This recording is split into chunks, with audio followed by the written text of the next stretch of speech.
Lettre aux Hébreux. Hébreux, chapitre 1.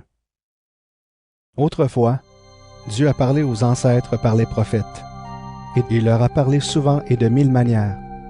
Maintenant, en ces jours qui sont les derniers, Dieu nous a parlé par son Fils. C'est par ce Fils qu'il a créé le monde, et c'est lui que Dieu a choisi pour entrer en possession de toutes choses. Toute la gloire de Dieu brille sur lui. Ce Fils est vraiment ce que Dieu est, et sa parole puissante soutient le monde. Il a lavé les êtres humains de leurs péchés. Puis, il s'est assis dans les cieux à la droite du Dieu très puissant. Le Fils est bien plus important que les anges. En effet, Dieu lui a donné un nom plus grand que leur nom. Il n'a jamais dit à un ange, « Tu es mon Fils.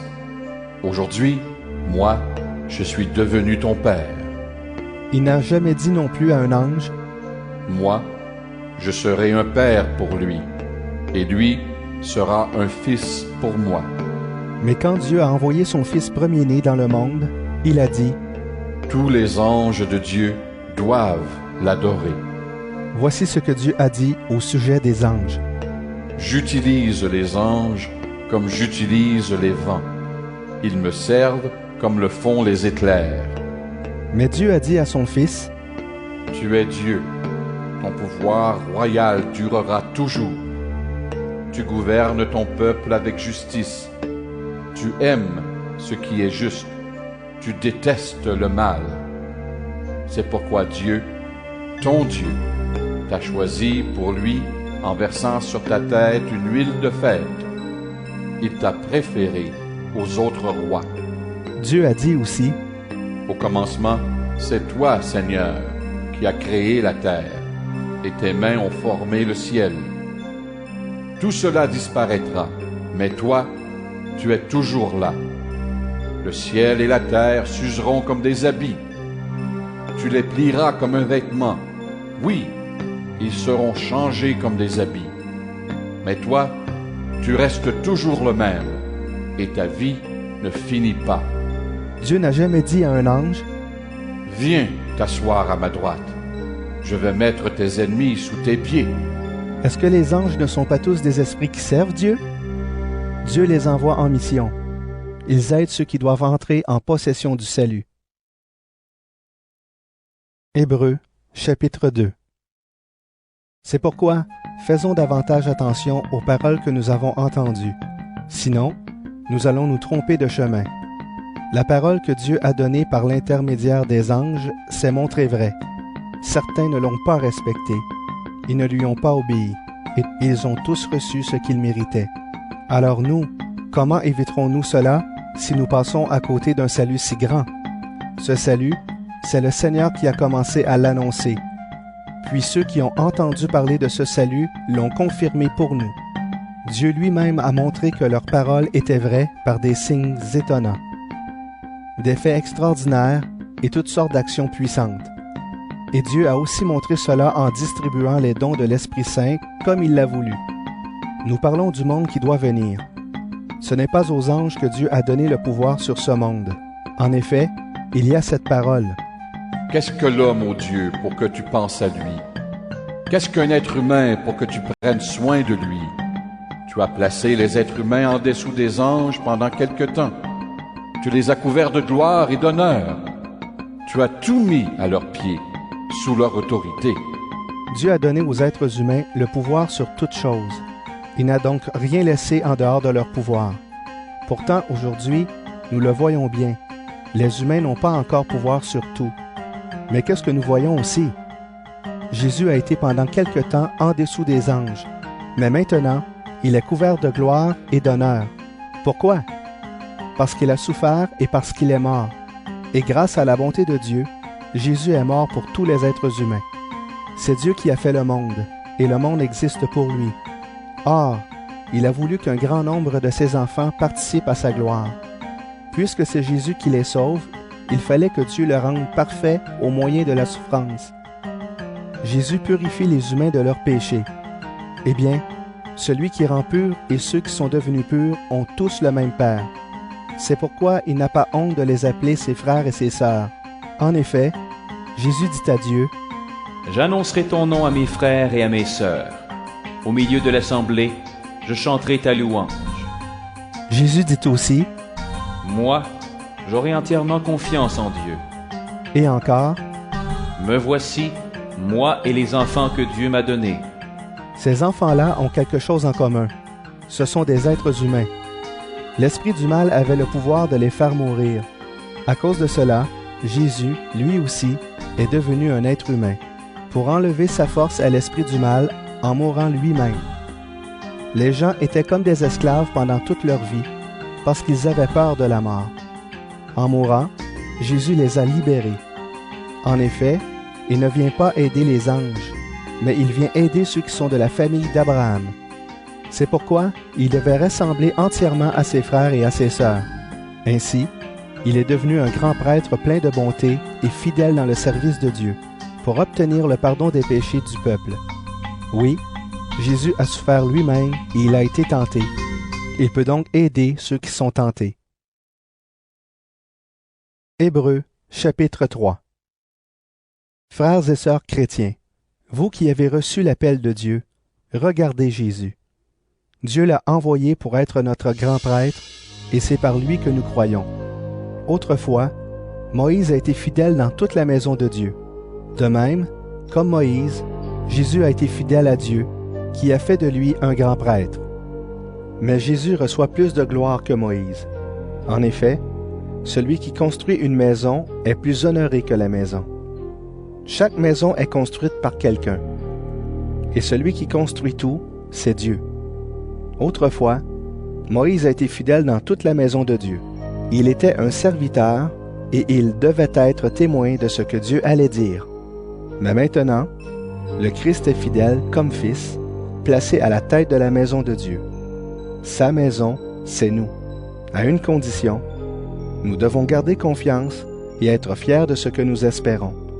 C'est pourquoi, comme l'Esprit Saint le dit, Aujourd'hui, si vous entendez la voix de Dieu, ne fermez pas votre cœur, comme autrefois quand vous vous êtes révoltés contre lui.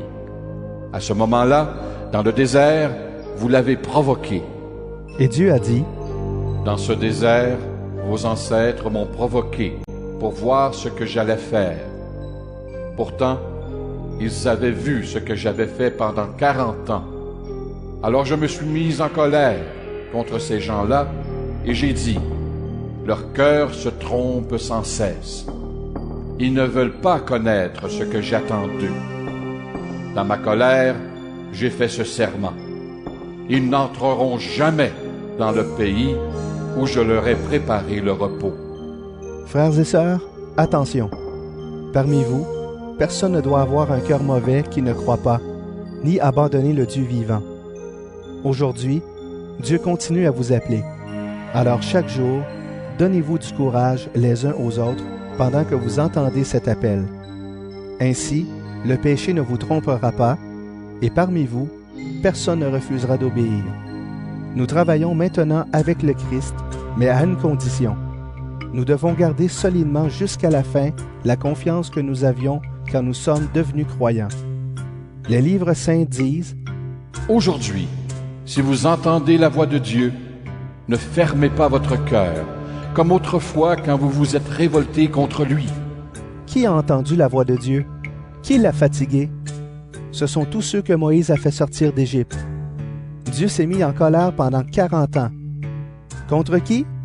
Contre ceux qui ont péché, et ce sont les mêmes qui sont morts dans le désert.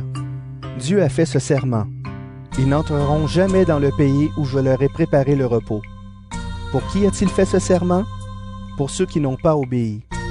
Et en effet, nous voyons ceci. Ils n'ont pas pu entrer dans le repos de Dieu parce qu'ils n'ont pas cru.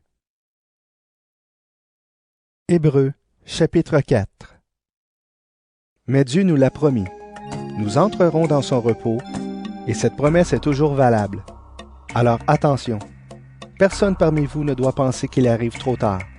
On nous a annoncé la bonne nouvelle comme à nos ancêtres, mais la parole qu'ils ont entendue ne leur a servi à rien. Quand ils l'ont entendue, ils ne l'ont pas reçue en croyant en elle. Nous avons cru. Nous pouvons donc entrer dans le repos de Dieu. Dieu l'a dit. Dans ma colère, j'ai fait ce serment.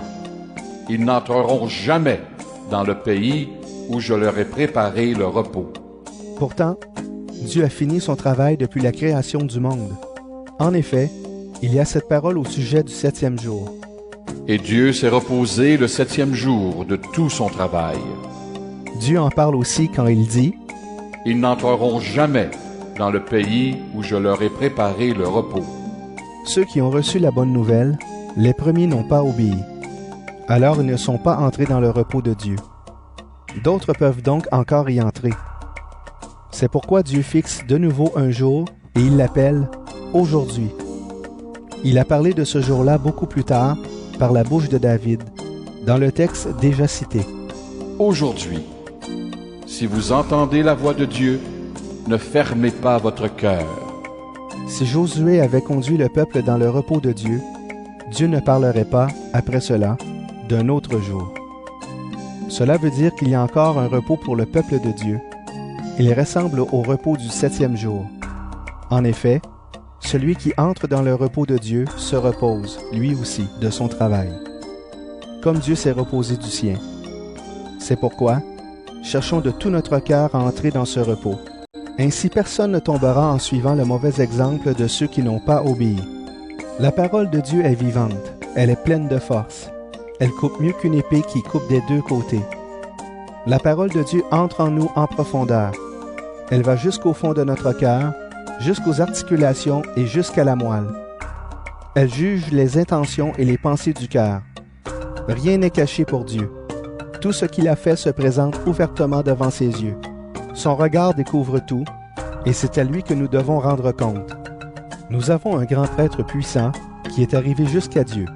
C'est Jésus, le Fils de Dieu. Alors gardons solidement ce que nous croyons. Le grand prêtre que nous avons est capable de souffrir avec nous de nos faiblesses. En effet, comme nous, il a été tenté en toutes choses, mais lui n'a pas péché. Approchons-nous donc avec confiance du Dieu puissant qui nous aime. Près de lui, nous recevrons le pardon, nous trouverons son amour, et ainsi, il nous aidera au bon moment. Hébreux, chapitre 5. Chaque grand prêtre est choisi parmi les êtres humains. Il est chargé de servir Dieu en leur faveur. Il offre les dons et les sacrifices pour les péchés. Le grand prêtre a lui-même beaucoup de faiblesses. Il peut donc comprendre les ignorants et ceux qui se trompent.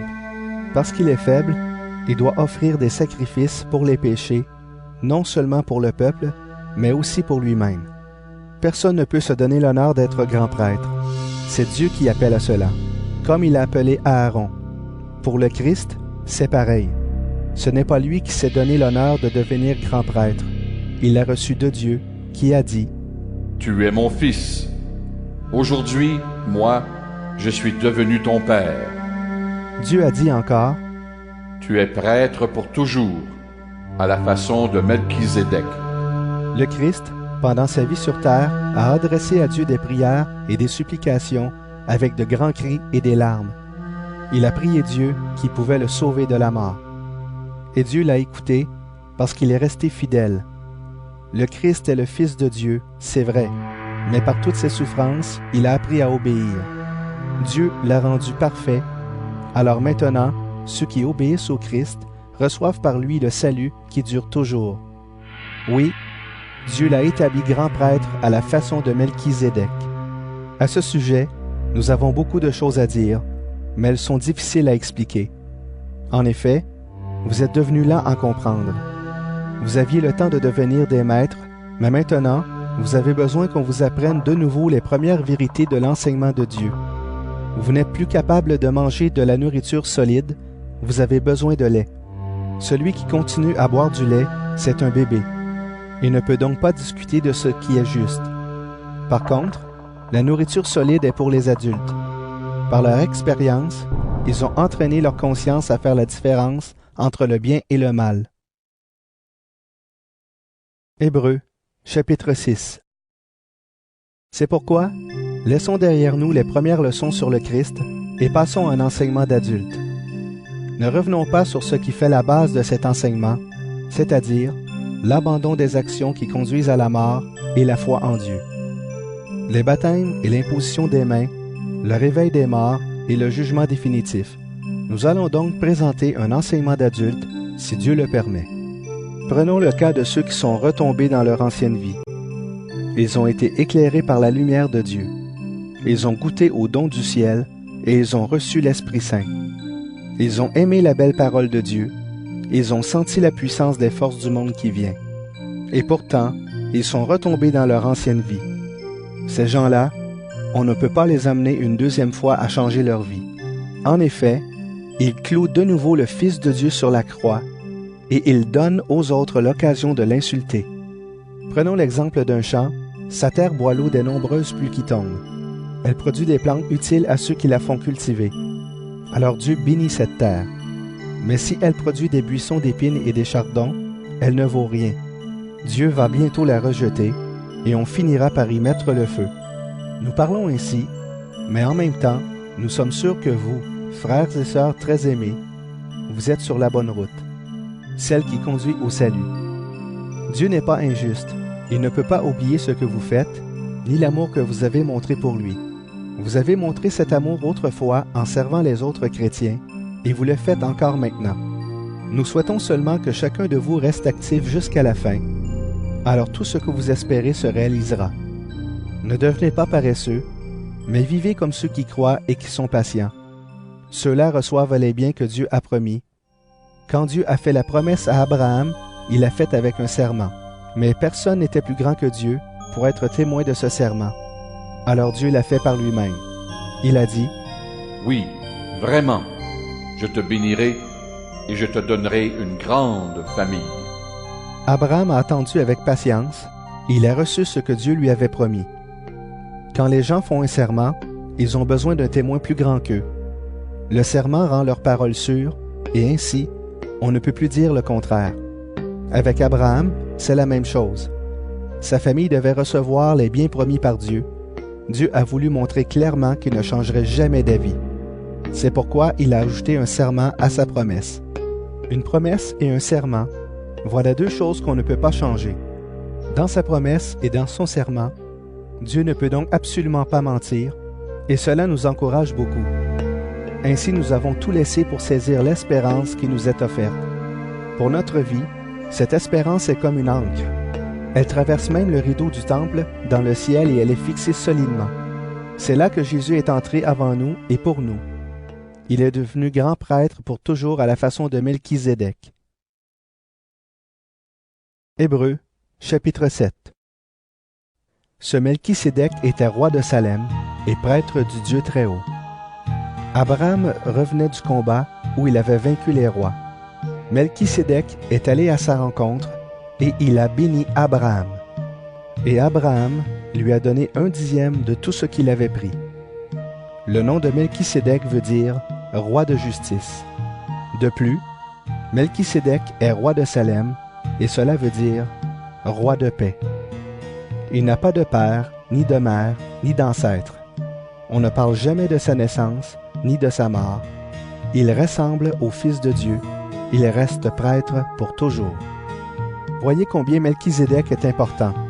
Même Abraham, notre ancêtre, lui a donné 1/10 de ce qu'il avait gagné dans la bataille. La loi de Moïse commande ceci aux prêtres de la famille de Lévi. Ils doivent demander au peuple d'Israël 1/10 de tout ce qu'il a. Ils le demandent au peuple, c'est-à-dire à leurs frères, qui sont pourtant de la famille d'Abraham. Or, Melchizedek, lui, n'appartenait pas à la famille de Lévi, et pourtant, il a reçu d'Abraham 1/10 de ce qu'il avait gagné. Et Melchizedek a béni celui qui avait reçu les promesses de Dieu. Sans aucun doute, c'est le plus grand qui bénit le plus petit. Les prêtres qui reçoivent 1/10 des biens du peuple, ce sont des hommes qui doivent mourir un jour. Melchizedek aussi a reçu 1/10 des biens, mais lui, il est toujours vivant, comme les livres saints le disent. Ce sont les fils de la famille de Lévi qui reçoivent 1/10 des biens du peuple. Pourtant, on peut dire que Lévi, lui aussi, a payé cet impôt par l'intermédiaire d'Abraham. En effet, Abraham est son ancêtre, et d'une certaine façon, Lévi était déjà dans le corps de son ancêtre quand Abraham a rencontré Melchizedek. Dans la loi du peuple d'Israël, ce sont les fils de la famille de Lévi qu'on doit choisir comme prêtres. Ils sont prêtres à la façon d'Aaron. Mais leur façon d'être prêtre n'était pas parfaite. Sinon, pourquoi avoir un autre prêtre à la façon de Melchizedek? Cela ne serait pas nécessaire. Or, si la façon d'être prêtre n'est plus la même, la loi aussi doit changer. Ces paroles sont dites au sujet de notre Seigneur. Lui, il appartient à une autre tribu, et dans cette tribu, personne ne s'est jamais occupé du service de l'autel. Tout le monde le sait, notre Seigneur est né dans la tribu de Juda. Eh bien, Moïse n'a pas parlé de cette tribu quand il a parlé des prêtres.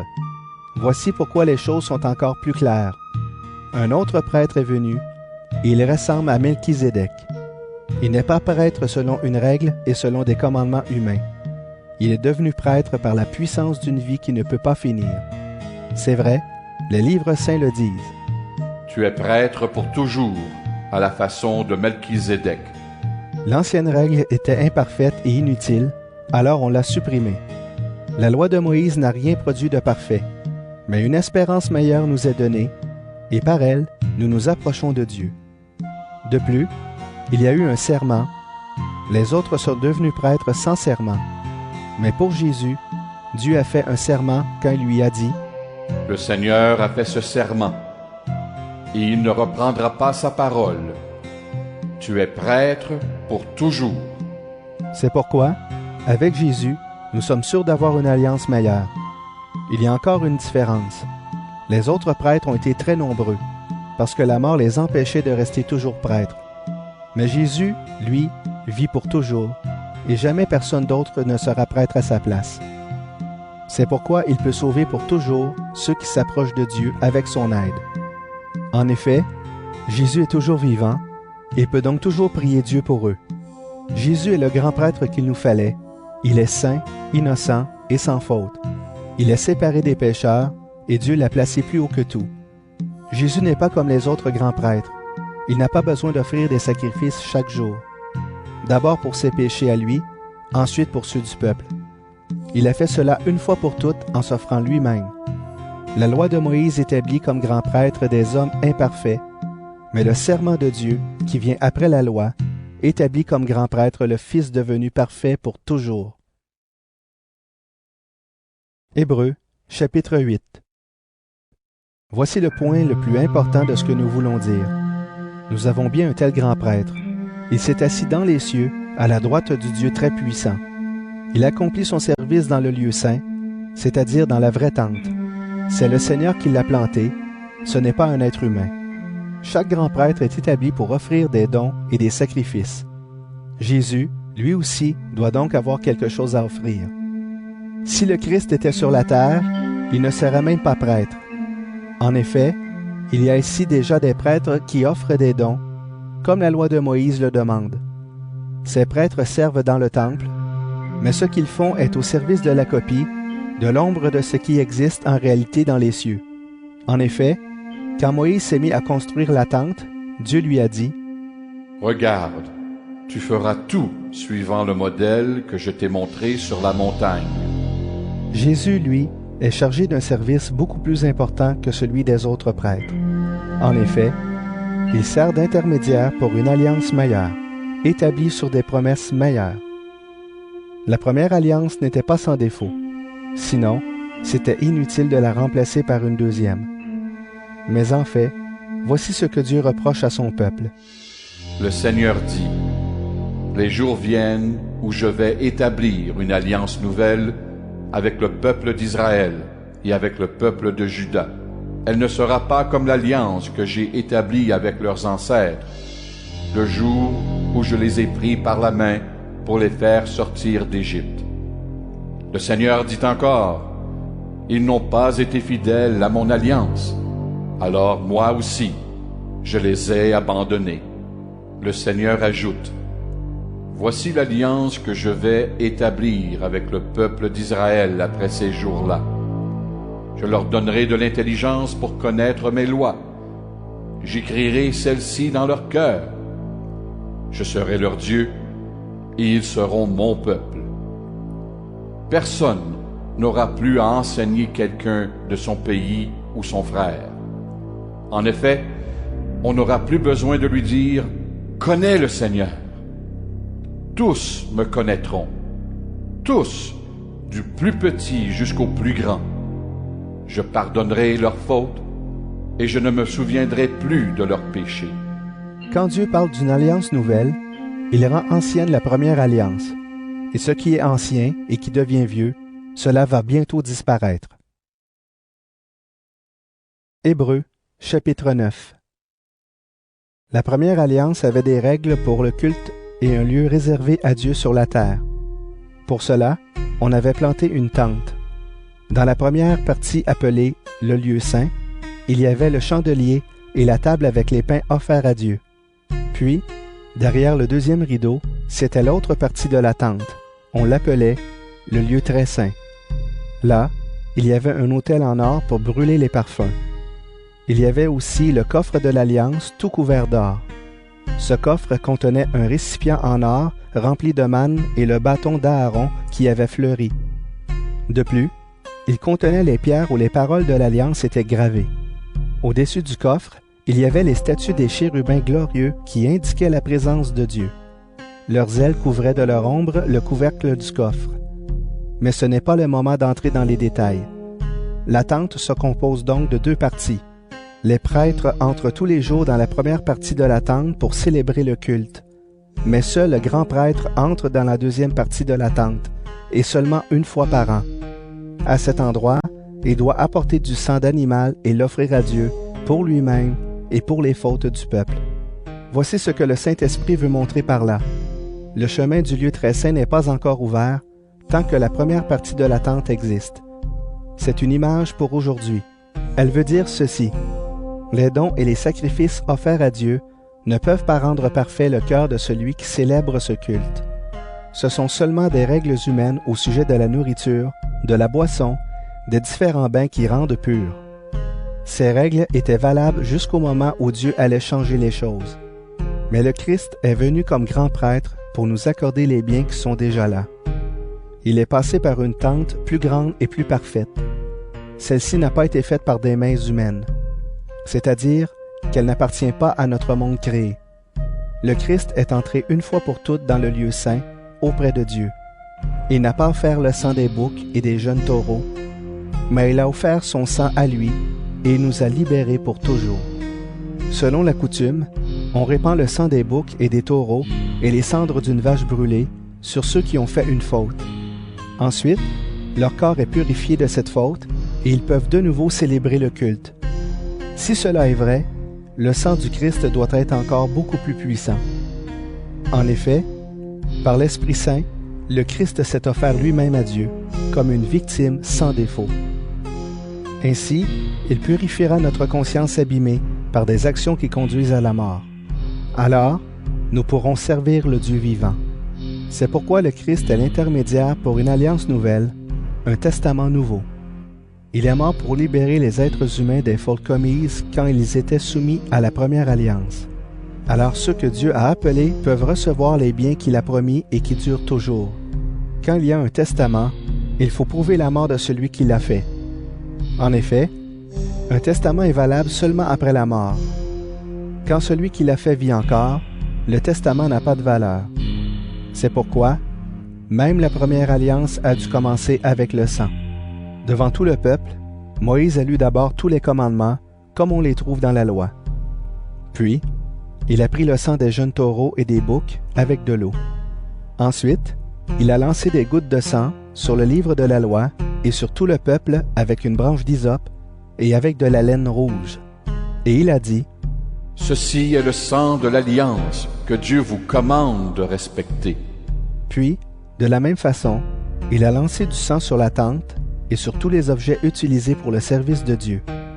D'après la loi, presque tout devient pur avec le sang. Mais si on ne répand pas de sang, les péchés ne sont pas pardonnés. Si on doit purifier ainsi les copies de ce qui est dans les cieux, alors ce qui est dans les cieux a besoin de sacrifices bien meilleurs. En effet, le Christ n'est pas entré dans un temple fait par des mains humaines. Ce temple-là est seulement la copie du vrai lieu saint. Mais c'est dans le ciel même que le Christ est entré, où il se présente maintenant en notre faveur devant Dieu. Chaque année, le grand prêtre juif entre dans le lieu très saint avec du sang qui n'est pas le sien. Mais le Christ, lui, n'est pas entré dans le ciel pour s'offrir plusieurs fois. Sinon, il aurait dû souffrir plusieurs fois depuis la création du monde. En fait, maintenant, en ces temps qui sont les derniers, le Christ s'est montré une fois pour toutes. De cette façon, il a détruit le péché en s'offrant lui-même en sacrifice. Les êtres humains meurent une seule fois, ensuite Dieu les juge. De même, le Christ s'est offert en sacrifice une fois pour toutes pour enlever les péchés d'un grand nombre de personnes. Il se montrera une deuxième fois, non plus pour enlever le péché, mais pour sauver ceux qui l'attendent. Hébreux, chapitre 10. La loi de Moïse ne reproduit pas exactement ce qui existe. Elle est seulement l'ombre des biens qui seront donnés plus tard. Elle demande qu'on offre sans arrêt, chaque année, toujours les mêmes sacrifices. C'est pourquoi elle ne peut absolument pas rendre parfait ceux qui s'approchent de Dieu. Sinon, ceux qui rendent ce culte à Dieu seraient lavés de leurs péchés une fois pour toutes. Ils ne se sentiraient plus du tout coupables et on n'offrirait plus aucun sacrifice. Mais bien au contraire, ces sacrifices rappellent chaque année le souvenir des péchés, parce que le sang des taureaux et des boucs ne peut pas enlever les péchés. C'est pourquoi, au moment où le Christ va entrer dans le monde, il dit à Dieu, « Tu n'as pas voulu de sacrifice ni d'offrande, mais tu m'as fait un corps. Les animaux brûlés sur l'autel et les sacrifices pour les péchés ne te plaisent pas. Alors je t'ai dit, me voici, je viens faire ce que tu veux. C'est ce qui est écrit à mon sujet dans les livres saints. » Le Christ dit d'abord, « Tu n'as pas voulu de sacrifice, ni d'offrande, ni d'animaux brûlés sur l'autel, ni de sacrifices pour les péchés. Ils ne te plaisent pas. Et pourtant, la loi demande qu'on offre tous ces sacrifices. » Le Christ dit ensuite, « Me voici, je viens faire ce que tu veux. » Le Christ supprime les anciens sacrifices et il les remplace par le sien. Jésus-Christ a fait ce que Dieu voulait. Il a offert son corps une fois pour toutes, et nous sommes alors libérés du péché. Chaque prêtre se tient debout tous les jours pour faire le service de Dieu. Il offre souvent les mêmes sacrifices, mais ceux-ci ne pourront jamais enlever les péchés. Au contraire, le Christ a offert un seul sacrifice pour les péchés, puis il s'est assis pour toujours à la droite de Dieu. Maintenant, il attend que Dieu mette ses ennemis sous ses pieds. Avec une seule offrande, il a rendu parfait pour toujours ceux qui sont libérés du péché. L'Esprit Saint nous l'affirme aussi en disant d'abord, « Le Seigneur dit, voici l'alliance que je vais établir avec eux après ces jours-là. Je mettrai mes lois dans leur cœur et je les écrirai dans leur intelligence. » Puis il ajoute, « Je ne me souviendrai plus de leurs péchés ni de leurs fautes. » Et quand les péchés sont pardonnés, on n'a plus besoin d'offrande pour les enlever. Frères et sœurs chrétiens, nous sommes sûrs de pouvoir entrer librement dans le lieu très saint parce que Jésus a répandu son sang. Il a ouvert pour nous un chemin nouveau et vivant à travers le rideau du temple, c'est-à-dire à travers son corps humain. Et nous avons un grand prêtre placé à la tête de la maison de Dieu. Notre cœur est nettoyé de tout ce qui le rend coupable et notre corps a été lavé dans une eau pure. Alors approchons-nous de Dieu avec un cœur sincère et en croyant avec assurance. Affirmons ce que nous espérons sans nous décourager. Oui, Dieu a fait des promesses et il est fidèle. Prenons soin les uns des autres pour nous encourager à aimer et à faire le bien. N'abandonnons pas nos assemblées comme certains qui ont pris l'habitude de ne plus venir. Au contraire, aidons-nous davantage les uns les autres puisque, vous le voyez, le jour du Seigneur est proche. Nous avons appris à connaître la vérité. Après cela, si nous péchons exprès, aucun sacrifice ne peut plus enlever les péchés. Il n'y a plus qu'à attendre en tremblant ce qui va arriver, c'est-à-dire le jugement et un feu terrible qui brûlera les ennemis de Dieu. Quand quelqu'un n'obéit pas à la loi de Moïse, 2 ou 3 témoins doivent dire s'il est coupable. Dans ce cas, on le tue sans pitié. Celui qui méprise le Fils de Dieu méritera une punition encore plus dure, n'est-ce pas? En effet, celui-là ne respecte pas le sang de l'alliance qui l'a libéré du péché. Il insulte l'Esprit Saint qui nous fait connaître la bonté de Dieu. Oui, nous connaissons celui qui a dit « À moi la vengeance, je donnerai à chacun ce qu'il mérite. » Il a dit aussi, Le Seigneur jugera son peuple. c'est terrible de tomber entre les mains du Dieu vivant. Rappelez-vous ce qui s'est passé autrefois quand vous avez reçu la lumière de Dieu. Tout de suite après, vous avez beaucoup souffert et vous avez résisté en combattant durement. Ou bien on vous a insulté et on vous a fait souffrir devant tout le monde, ou encore, vous avez soutenu ceux qu'on traitait de cette façon. En effet, vous avez souffert avec ceux qui étaient en prison. Vous avez accepté avec joie qu'on vous arrache vos biens, parce que vous le saviez, vous possédiez une richesse plus grande et qui dure toujours. Alors ne perdez pas votre confiance. Grâce à elle, vous recevrez une grande récompense. Vous avez besoin de patience pour faire ce que Dieu veut et obtenir ce qu'il promet. En effet, les livres saints disent « Encore un peu de temps, très peu de temps, et celui qui vient sera là. Il va venir bientôt. » Dieu dit, « Celui qui croit en moi est juste, et par là, il aura la vie. Mais s'il retourne en arrière, je ne mettrai plus ma joie en lui. » Nous ne faisons pas partie de ceux qui retournent en arrière et qui se perdent. Nous croyons en Dieu et nous serons sauvés. Hébreux, chapitre 11. Croire en Dieu, c'est une façon de posséder déjà les biens qu'on espère, c'est être persuadé que les choses qu'on ne voit pas existent vraiment. Quand on donne nos ancêtres en exemple, c'est à cause de leur foi. Nous croyons en Dieu, alors nous comprenons que sa parole a créé le monde. Ainsi, les choses qu'on voit ont été faites à partir de choses qu'on ne voit pas. Abel a cru en Dieu, alors il a offert un sacrifice meilleur que celui de Caïn. Parce qu'Abel a cru, Dieu lui-même a accepté ses dons et lui a fait savoir qu'il était juste. Abel est mort et pourtant, à cause de sa foi, son message se fait encore entendre. Enoch a cru en Dieu, alors il a été enlevé dans les cieux pour ne pas connaître la mort. On ne pouvait plus le retrouver parce que Dieu l'avait enlevé auprès de lui. Les livres saints disent « Enoch a été enlevé », mais ils disent encore « Avant d'être enlevé, Enoch plaisait à Dieu ». Personne ne peut plaire à Dieu s'il ne croit pas. Celui qui s'approche de Dieu doit croire ceci. Dieu existe et il récompense ceux qui le cherchent. Noé a cru en Dieu. Dieu lui a annoncé des événements qu'on ne voyait pas encore. Alors Noé a pris la parole de Dieu au sérieux. Il a construit un bateau pour sauver sa famille. En faisant cela, il a condamné le monde, et à cause de sa foi, Dieu a reconnu que c'était un homme juste. Abraham a cru en Dieu, alors il a répondu à son appel, il a obéi.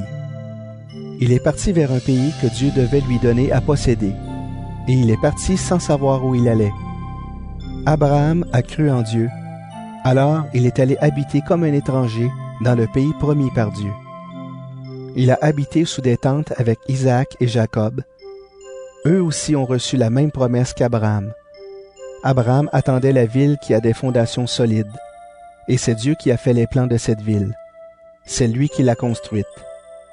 Sarah a cru en Dieu, alors Dieu l'a rendue capable d'avoir un enfant. Pourtant, elle était très vieille, mais elle était sûre d'une chose. Dieu tient ses promesses. C'est pourquoi un seul ancêtre, Abraham, qui allait bientôt mourir, a donné la vie à une grande famille. Les enfants de cette famille sont aussi nombreux que les étoiles du ciel ou que les grains de sable au bord de la mer. Et on ne peut pas les compter. Tous ces gens sont morts en croyant en Dieu.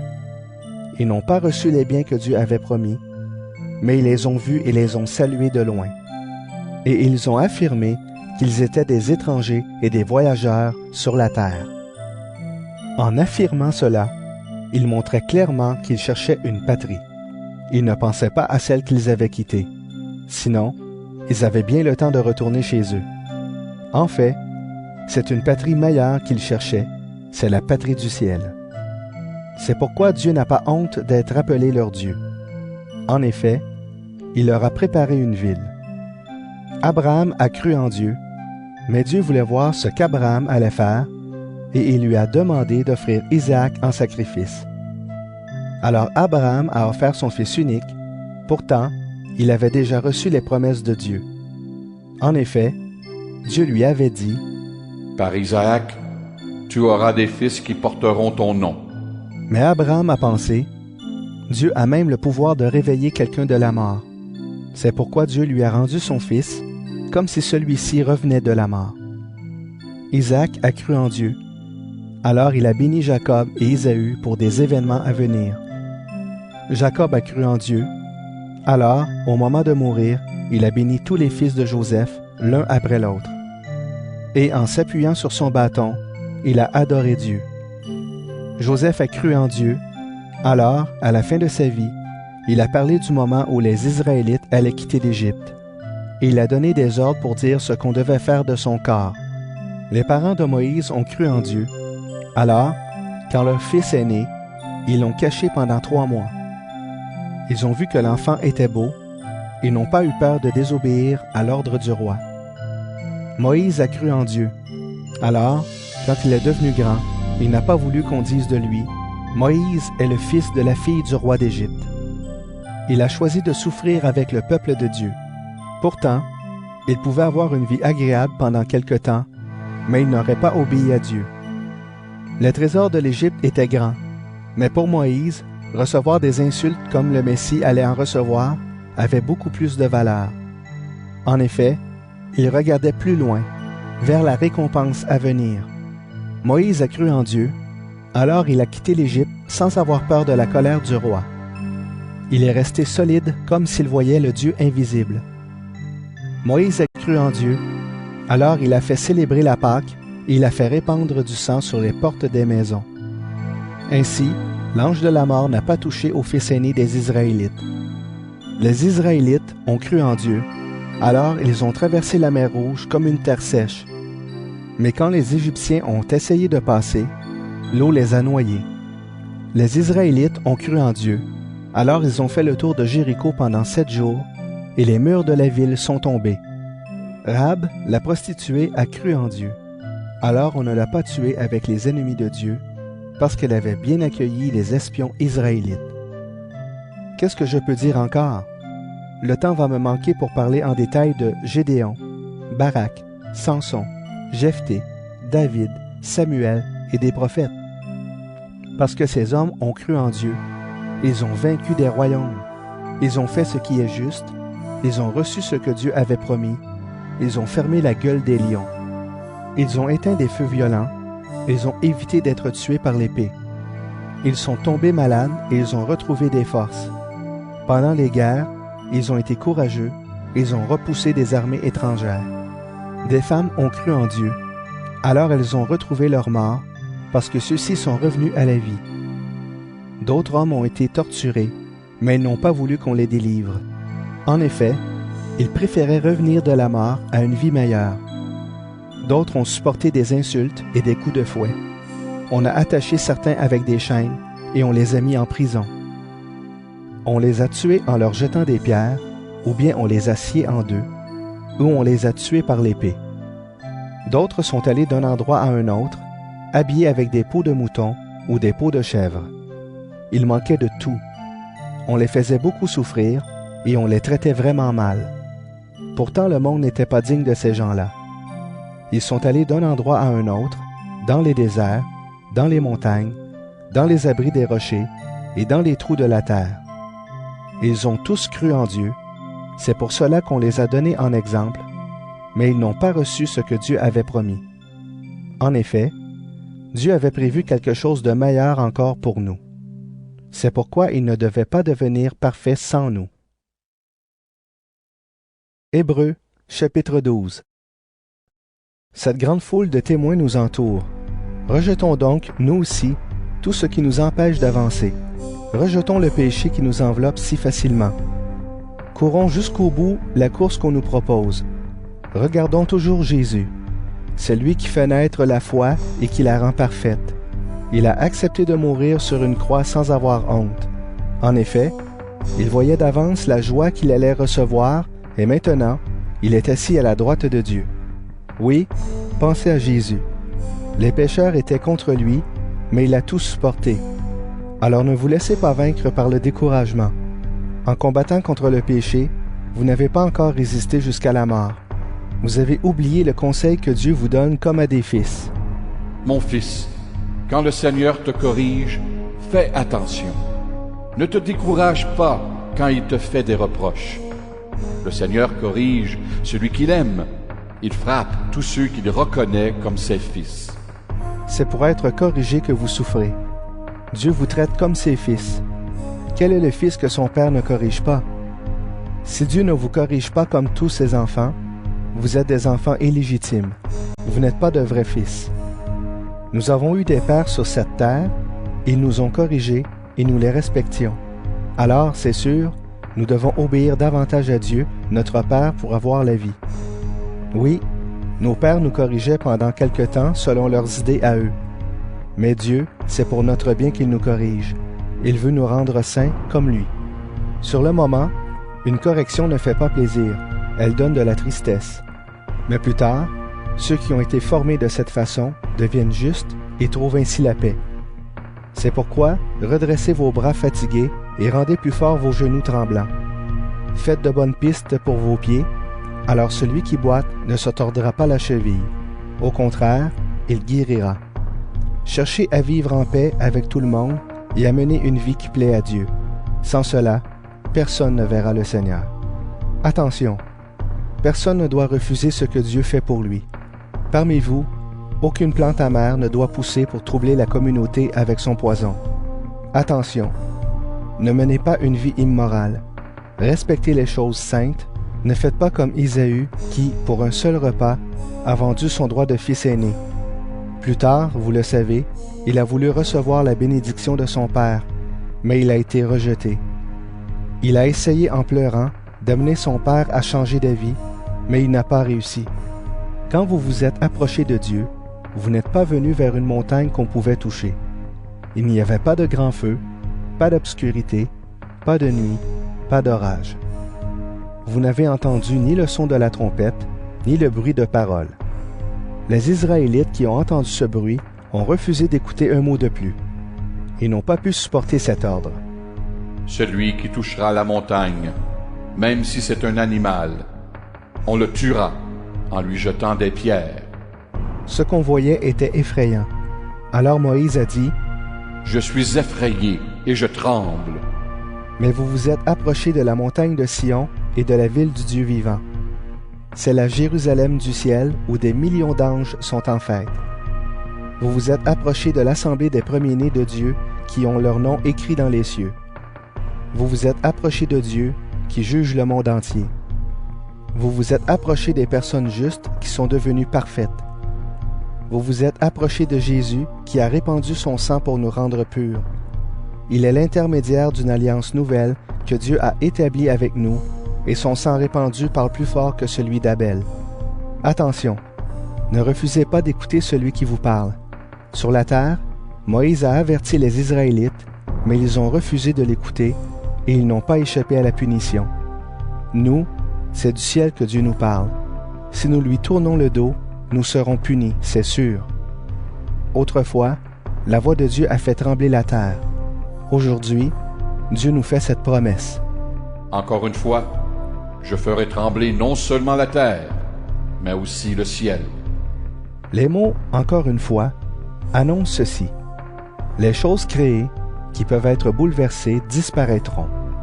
Ainsi, les choses qui ne peuvent pas être bouleversées continueront à exister. Nous recevons un royaume que personne ne peut faire bouger. Alors remercions Dieu et servons-le d'une façon qui lui plaise, avec confiance et respect. Oui, notre Dieu est un feu qui détruit. Hébreux, chapitre 13. Continuez à vous aimer comme des frères et sœurs chrétiens. N'oubliez pas de bien recevoir ceux qui viennent chez vous. Quelques-uns, en faisant cela, ont reçu des anges sans le savoir. Pensez aux prisonniers comme si vous étiez en prison avec eux. Pensez à ceux qu'on torture comme si c'était vous qu'on torturait. Tous doivent respecter le mariage. Mari et femme doivent rester fidèles l'un à l'autre. Dieu jugera ceux qui ont une vie immorale et ceux qui sont adultères. Ne soyez pas attachés à l'argent, soyez contents de ce que vous avez. En effet, Dieu lui-même a dit, « Non, je ne te laisserai pas, je ne t'abandonnerai pas. Alors nous pouvons dire avec confiance, Le Seigneur vient à mon secours. Je n'aurai pas peur. Aucun être humain ne peut me faire de mal. souvenez-vous de vos anciens responsables qui vous ont annoncé la parole de Dieu. Regardez comme ils ont fini leur vie et imitez leur foi. Jésus-Christ est le même, hier, aujourd'hui et pour toujours. Ne vous laissez pas tromper par toutes sortes d'enseignements bizarres. Si c'est la bonté de Dieu qui nous encourage, c'est bien. Mais les règles au sujet de la nourriture n'ont jamais servi à ceux qui les suivent. Nous avons un autel, et les prêtres juifs n'ont pas le droit de manger ce qui vient de cet autel. En effet, eux, ils servent dans le temple. Là, le grand prêtre juif apporte le sang des animaux dans le lieu très saint pour enlever les péchés, et les corps de ces animaux sont brûlés en dehors du camp. C'est pourquoi Jésus, lui aussi, est mort en dehors de Jérusalem pour libérer le peuple de ses péchés avec son sang à lui. Sortons donc à sa rencontre en dehors du camp, en supportant les mêmes insultes que lui. Sur la terre, nous habitons une ville qui ne durera pas toujours, mais nous cherchons la ville qui existera plus tard. Par Jésus, offrons sans cesse à Dieu un sacrifice de louange, c'est-à-dire des chants qui le reconnaissent comme Seigneur. N'oubliez pas de faire le bien et de partager ce que vous avez. Voilà les sacrifices qui plaisent à Dieu. Obéissez à vos responsables et soyez-leur soumis. Ils veillent sur vous parce qu'ils devront rendre des comptes à Dieu. Alors, si vous obéissez, ils feront leur travail avec joie. Sinon, ils le feront en se plaignant et vous n'y gagnerez rien. Priez pour nous. Nous sommes sûrs que nous n'avons rien à nous reprocher. En effet, nous cherchons toujours à bien faire. Je vous le demande avec force, priez pour que je revienne plus vite parmi vous. C'est Dieu qui nous donne la paix. Il a fait remonter de chez les morts notre Seigneur Jésus, qui est le grand berger des moutons. Et le sang de son sacrifice a obtenu pour nous une alliance qui dure toujours. Que ce Dieu vous rende capable d'agir toujours bien pour faire ce qu'il veut. Qu'il accomplisse en nous, par Jésus-Christ, ce qui lui plaît. Rendons gloire à Jésus-Christ pour toujours. Amen. Frères et sœurs, je vous le demande, écoutez avec patience ces paroles d'encouragement. En effet, ma lettre n'est pas très longue. Voici une nouvelle. Notre frère Timothée a été libéré. S'il arrive assez vite, j'irai vous voir avec lui. Saluez tous vos responsables et tous les chrétiens. Ceux d'Italie vous saluent. Que l'amour de Dieu soit avec vous tous.